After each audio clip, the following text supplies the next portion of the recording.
예, 마켓 인사이드 시장 전략 세웁니다. 조금 전에 조 바이든 대통령의 취임식 영상을 짧게 보여드렸는데요. 투자자들은 역사적인 순간이면서 새로운 변화의 물결에 또 포커스를 맞춰야 합니다. 한국투자증권 이프렌즈예요.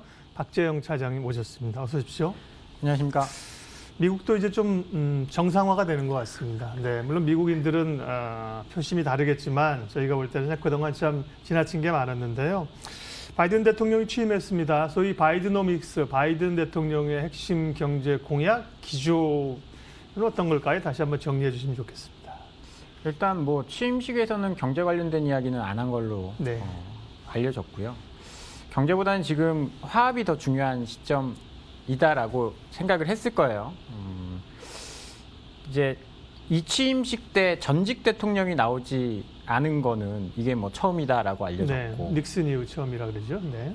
그리고 뭐 우리가 영화에서 많이 보는 그런 거 있잖아요. 미국 대통령이 가지고 있는 핵가방. 네. 그것도 이제 서로 이제 전달식 뭐 전달을 해야 되는데 네. 그냥 트럼프 대통령이 자기 말하라고 리조트로 그냥 가버려가지고 참 일관성은 있어요. 그렇습니다. 트럼프가. 네. 그래서 뭐 얼마 전까지는 굉장히 조마조마한 미국이었다라고 하면 조금 이제 안정된 뭐 어떤 의미에서는 조금 뭐 안정된 미국을 우리가 기대를 할 수 있다라고 좀 보여지고요.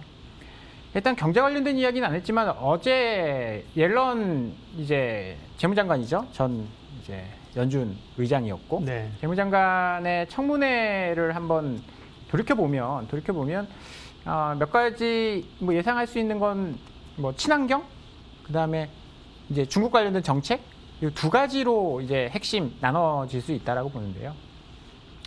모든 사람들이 이제 민주당이 미국의 대통령이 되고 상하원을 장악하면 돈을 많이 쓸 거고 그 돈은 친환경 정책에 많이 쓸 것이다.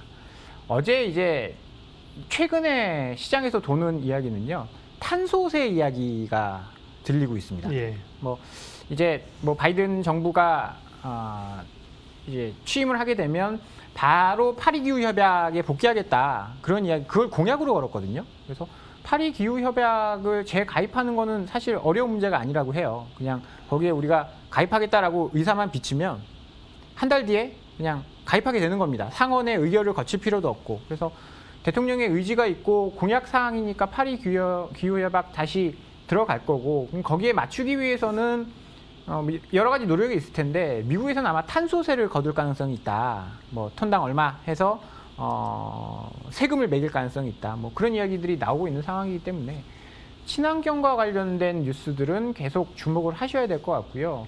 우리가 2차 전지, 전기차 이런 것들은 좀 이제 최근에 많이 좀 주목을 받았지 않습니까? 그래서 그런 것들보다는 수소 에너지 이런 쪽에 대한 기대감이 좀 커지고 있는 그런 상황인 것 같습니다. 최근에 르노가 플러그 파워와 이제 뭐 수소 에너지 관련된 사업을 하겠다라고 하면서 미국에서 가장 핫한 종목 중에 하나가 이제 플러그 파워가 됐거든요. SK가 투자하는데요. 맞습니다. 네. 네, 그래서 최근에 뭐 주목을 받고 있고, 도요타도 이제 유럽의 수소버스 시장에 진입을 하면서 여러 업체들이 이제 수소와 관련된 사업을 상용화하기 시작했습니다. 개발하는 게 아니라 이거 이제 실제로 돈을 벌기 위해서 사업을 하기 시작을 했고, 또 옐런 의장 또 이런 이야기를 했거든요. 중국의 불법 지식재산권 보조금 이거 대응하기 위해서 최선을 다하겠다.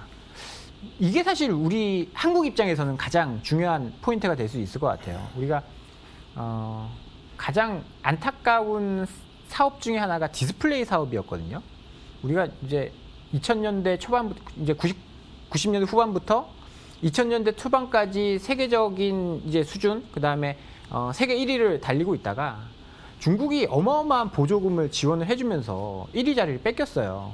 근데 이런 일이 만약 뭐 미국이 중국을 견제한다라고 한다면 이런 일이 발생하지 않겠죠. 지금 우리가 뭐 이제 중국도 반도체 굴기 이러면서 뭐 엄청나게 투자를 했고 보조금을 줬거든요. 근데 아직까지는 격차가 많이 나고 있는 상황이어서 걱정은 안 하지만 디스플레이 사업처럼 되지 말란 법은 없거든요. 그런데 이런 것들을 미국이 단호하게 규제라고 해야 될까요? 뭐 이렇게 막아준다라고 한다면 우리 사업에도 굉장히 뭐 나쁘지 않을 것 같습니다. 어제 같은 경우에는 엔터 사업도 이제 주가가 좀 올랐거든요. 그렇죠. 넷플릭스 효과로 많이 올랐죠. 그런 것도 있고 뭐 우리 사실 우리가 중국의 드라마나 이런 것들 굉장히 많이 수입을 했고 저작권 같은 것도 뭐 많이 수입이 있었는데 한한령 이후에는 그런 수입이 딱 끊겼고 오히려 그냥 중국이 우리 컨텐츠를 갖다 쓰는 도용하는 그런 사태들이 많이 벌어졌거든요. 그런데 뭐 중국의 견제가 미국이 이제 중국을 이런 지적재산권을 견제한다라고 한다면 향후 우리 엔터업계도 굉장히 뭐 전망이 예. 나쁘지 않을 것이다 이렇게 보면 좋을 것 같습니다. 물론 이제 새로운 정부가 출범하면서 넘어야 될 과제가 앞으로 산적하겠죠. 그러나 이제 초기에 소위 이제 신정부의 허니문이 좀 있을 거고요. 거기에 대한 친환경 수소 또 중국의 견제 우리에게는 나쁠 거 없다. 예, 좋게 해석을 하셨고요. 국내 시장 얘기를 좀 더 구체적으로 하겠습니다. 코스닥이 어제는 또 강했습니다. 그동안에 대형주 중심 얘기를 계속하다가 중소형주가 눌려 있었는데 코스닥이 강한 것들은 중소형주가 좀 주목받을 때도 됐다고 얘기하고 공매도 연장을 좀 재개하겠다는 정치권 움직임 쏠쏠 나오는 거 이런 것도 좀 영향이 있는 거 아닐까요? 일단은 뭐 제가 증권회사에 한 15년 정도 네. 있었는데 이런 시장을 본 적이 없어요. 본 적이 없죠. 네. 네. 예를 들어서 뭔가 어느 업종에 정말 호재가 있다라고 한다면 예를 들어서 반도체 업종에 호재가 네. 있다라고 한다면 삼성전자가 한 5% 정도 올라주고 중소형주가 뭐 15% 20% 오르는 게 정상인데 요새는 대형주가 상한가를 가버리는 네. 정말 한 번도 보지 못한 뭐 왜냐하면 저희가 3,000포인트 처음이잖아요. 처음 가본 길을 가다 보니까 이런 현상들이 나타난 것 같습니다. 예측이 굉장히 어려운데 어제는 또 이제 중소형주가 올랐습니다. 이게 순환매로 보시면 될 것 같아요. 예. 최근에 안 오른 종목들이 막 오르거든요. 올 초에는 건설주가 오르기 시작했고, 그다음에 최근에 또 이제 컨텐츠 이런 쪽이 또 오르기 시작했고, 중소형주도 안 올랐잖아요. 가격 메리트가 생기기 시작했습니다. 최근에 네. 워낙에 대형주가 급등하다 보니까 중소형주가 원래는 이제 밸류에이션이나 이런 것들이 대형주보다는 조금 높았습니다. 근데 대형주가 급등하다 보니까 이게 역전이 된 거죠. 어떻게 보면 싸 보이는 효과가 나타나는데요. 뭐 표를 차트가 준비됐는지 모르겠지만 표를 한번 좀 보시면 과거엔 대형주보다 중소형주가 조금 비쌌습니다. 가격적인 저기 보시면 회색 선이 이제 코스닥인데 이제 중소형주가 코스피보다는 조금 이제 높은 한 1-20% 높은 가격대를 형성을 했는데 밸류에이션 상으로. 근데 최근에 대형주가 오르다 보니까 21년 그러니까 작년 말부터 시작해서 작년 말 11월부터 대형주, 경기 민감주가 급등하기 시작하면서 이 가격적인 메리트가 굉장히 커지기 시작했습니다. 그러다 보니까 중소형주 밸류에이션 매력이 좀 생기다 보니까 순환매 차원에서 어제는 중소형주가 좀 강세를 보였다라고 보면 되고요. 근데 이게 또 어떻게 바뀔지 모르겠어요. 왜냐하면 이거 그러니까요. 새로 들어온 개인들이 만들어가고 있는 시장이거든요. 예측이 어렵습니다.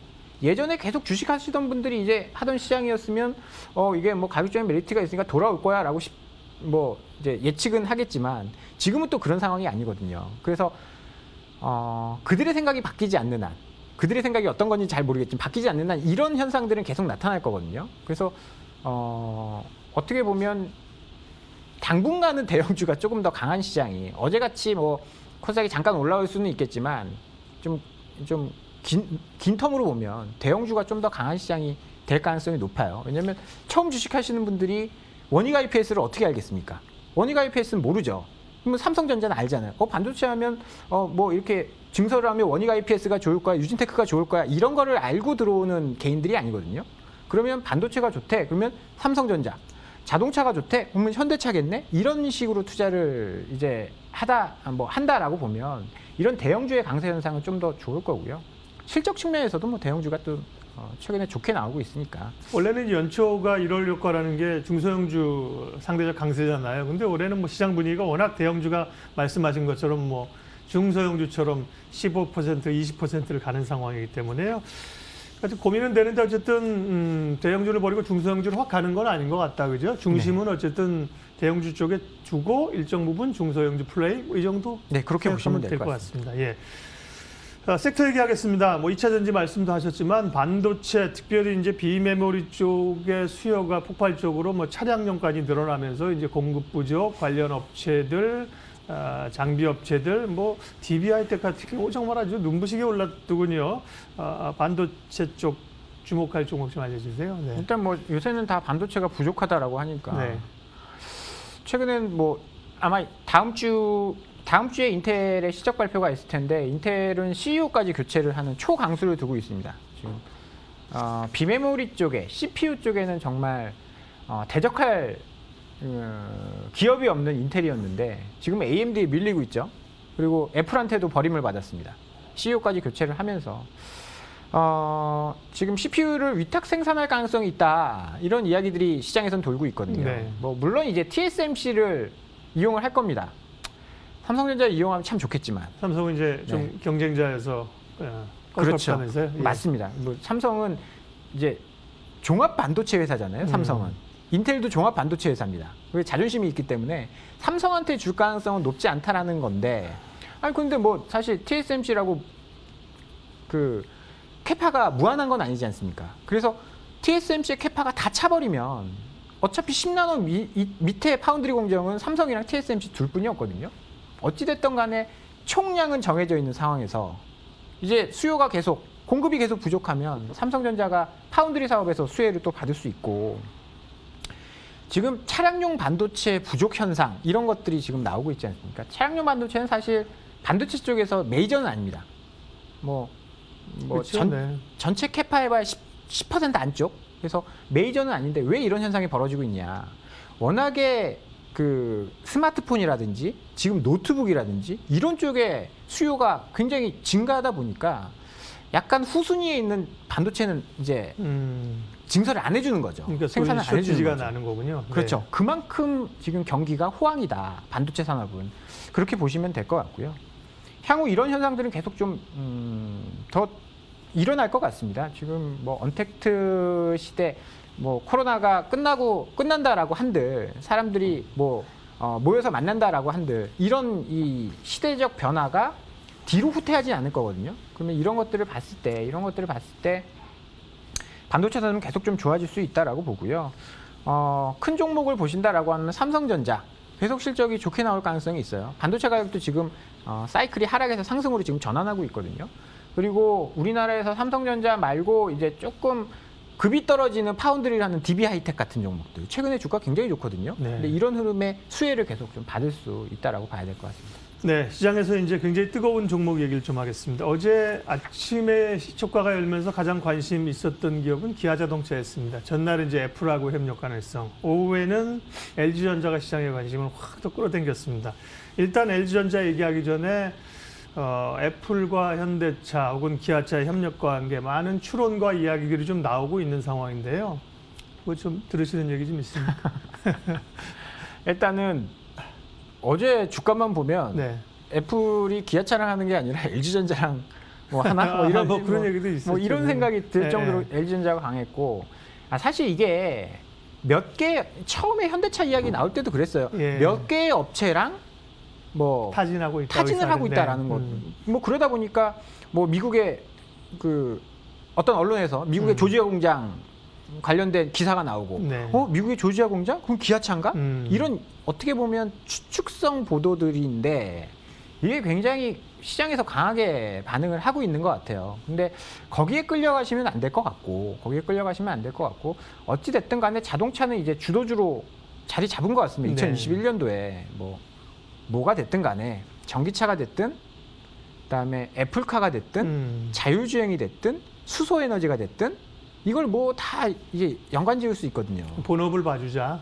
그렇죠. 그래서 이런 것들이 개선되는 아마 이번 주나 다음 주에 현대차, 기아차 실적이 나오겠죠? 네. 뭐 실적도 뭐 나쁘지 않을 거고. 지금 하고 있는 건 LG전자 이야기 아니겠습니까? 이제 LG전자 가려고요. 네. LG전자는 사장님 오실 때 우리 그런 얘기 안 했나요? 사실 LG전자가 아픈 손가락 휴대폰만 사실은 어떻게 정리하면 주가는 급등할 거다. 우리가 그런 얘기를 과거에 좀 가능성은 낮지만 얘기를 했는데 그게 이제 가시화되는 상황이고 그 얘기는 LG전자가 차량용 전장이나 뭔가 좀 자신감을 또 가졌다는 거 아니겠습니까? 이제 LG 휴대폰 부분을 어떤 분야든 정리를 할 것 같다는 분위기죠. 그렇게 되면 시나리오나 LG전자의 주가는 어떻게 될까요?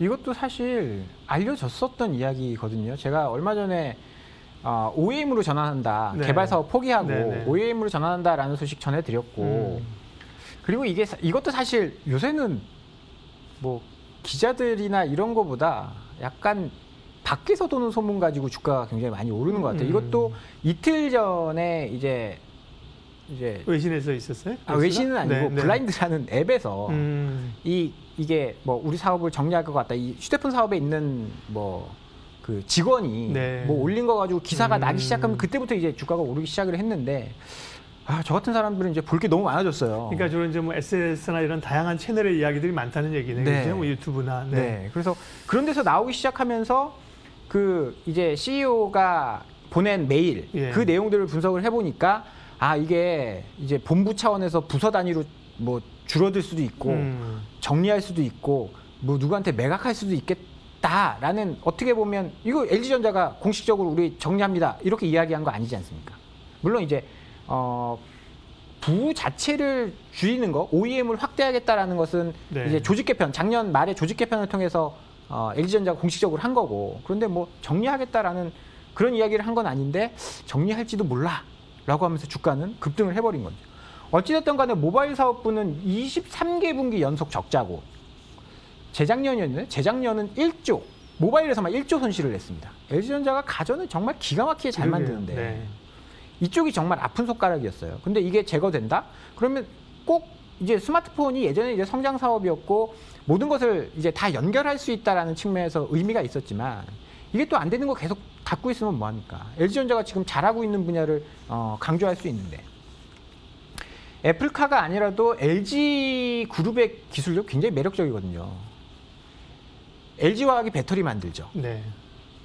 LG가 공조, 그다음에 모터 이런 거 뭐 미래차를 다 만들 수 있는 그런 기술력이 있기 때문에 이런 것들을 보고 접근을 한다라고 한다면 저는 뭐 모바일 사업 정리를 하는 것도 굉장히 좋은데 본질을 보면 그거 아니더라도 굉장히 좋은 점은 많다. 이렇게 좀 봐야 될 것 같습니다. 네.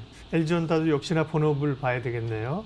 그러니까요. 전장이나 이런 게 가시화되지 않은 상태에서 그냥 휴대폰 떼낸다 이러면 좋긴 한데 그러면 뭐 세탁기, TV만 가지고 돼? 이렇게 얘기가 될 텐데 신사업들을 많이 이제 장착을 하고 있는 상황이거든요. 그런 점에서 주목을 받습니다. 투자 전략을 정리해야 될 시간입니다. 전략하고 관심 섹터 마무리해 주십시오. 일단 반도체랑 자동차는 주도 섹터가 된 것 같아요. 반도체는 이제 업황 자체가 돌아 나오고 있고 자동차도 예전에는 사양 산업이었습니다. 맞아요. 네. 차 뭐 생산 그건 계속 줄어들고 네. 내연기관은 없애야 돼. 공유경제 나오면서 차 안 사고 이런 얘기 많았거든요. 그렇습니다. 그런데 이게 하루아침에 성장 산업으로 바뀌었거든요. 애플이 손을 대기 시작하면서 네, 테슬라가 테슬라가, 급등하기 시작하면서 그래서 자동차는 이제 주도 섹터로 2021년도에 자리할 가능성이 높고요. 뭐 앞서서도 말씀드렸지만 여러 가지 붙일 게 많습니다. 2차 전지, 친환경, 뭐 AI, 뭐 자율주행에 다 들어가는 거잖아요. 그래서 2021년 한번 계속 좀 주도주로 가져가셔야 될 것 같고요. 네. 뭘 하나 더 내가 얹고 싶다라고 한다면 컨텐츠를 보시는 게 좋을 것 같아요. 제가 계속 주도주 이야기를 하면서 컨텐츠가 될 것이다라고 말씀드린 이유 중에 하나는 작년에 못 올랐습니다. 근데 실적은 좋을 거거든요.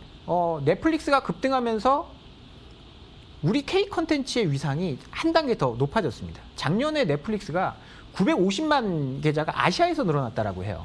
이런 것들은 한국의 컨텐츠 없이는 절대 글로벌 시장에서 성공 못한다라는 것을 넷플릭스가 보여준 거거든요. 그러면 뭐 디즈니라든지 HBO라든지 한국 시장에 좀 더 관심을 많이 가질 겁니다. 컨텐츠에서는. 네. 그러면 그쪽을 주목해서 보시면 좋은 결과가 있을 것 같습니다. 네, 한국투자증권 이프렌즈의 박재영 차장님 함께했습니다. 아쉽네요. 할 얘기가 많은데 오늘은 여기까지 하겠습니다. 고맙습니다. 감사합니다.